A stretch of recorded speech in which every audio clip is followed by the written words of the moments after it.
government स्कुलनि मिशनफोरा गभर्नमेन्टआ बानायना होदों खिन्थु टिचारफोरखौ मिशन हिसाबै लायाखै हयथ' बा मेनेजमेन्टआ लायाखै स्टुडेन्टफ्रा लायाखै खिन्थु प्राइभेट स्कुलफ्रा गावआनो गाव मोनफा मोनफा मिशन थायो आरो बे टिचारफोरनिबो मिशन टिचारफोरखौ जेब्लानाखि जोङो एपइन्टमेन्ट होयोब्ला बे मिशननि सोमोन्दै बुंनाय जायो आरो नोंसोर खुनु सेलारिनि थाखाय दावराव खालामनाङा खम सेलारिजों मिशनखौ साक्सेसफुल खालामनांगौ इउएन एकाडेमिया दिनै बिनि थाखायनो एफेक्टिभलि खामानि मावगासिनो दं लोगोसे मटिभेसनाबो जोंहा बेबायदिनो टिचारफोरखौबो गार्जेनफोरखौबो फरायसाफोरखौ बे फरायसाफोरखौबो जोङो मटिभेट खालामनांगौआ राइट जानांगौ दा बै मटिभेसना सरकारि स्कुलाव निल बुंनो थाङोबा गैया थारमाने बेखौ क्लासरुमाव 45 मिनिटनि स्पिचआव जि एसे बुङो बेनो एक्सट्रा एफर्ट थाया फारसेथिङै जायफोर गार्जेनफोरखौ नुयो सरकारि स्कुलाव फोरोंनाय गार्जेन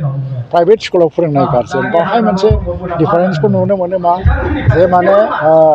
जोंहा बे प्राइभेट स्कुलाव फोरोंनाय गथ'फोरखौ जेरैबायदि केयार लायो सरकारि स्कुलाव सरकारानो लानांगौ होननानै मोनसे हगारसारनाय नियम दं दा बेखौ चेन्ज खालामनांसिगोन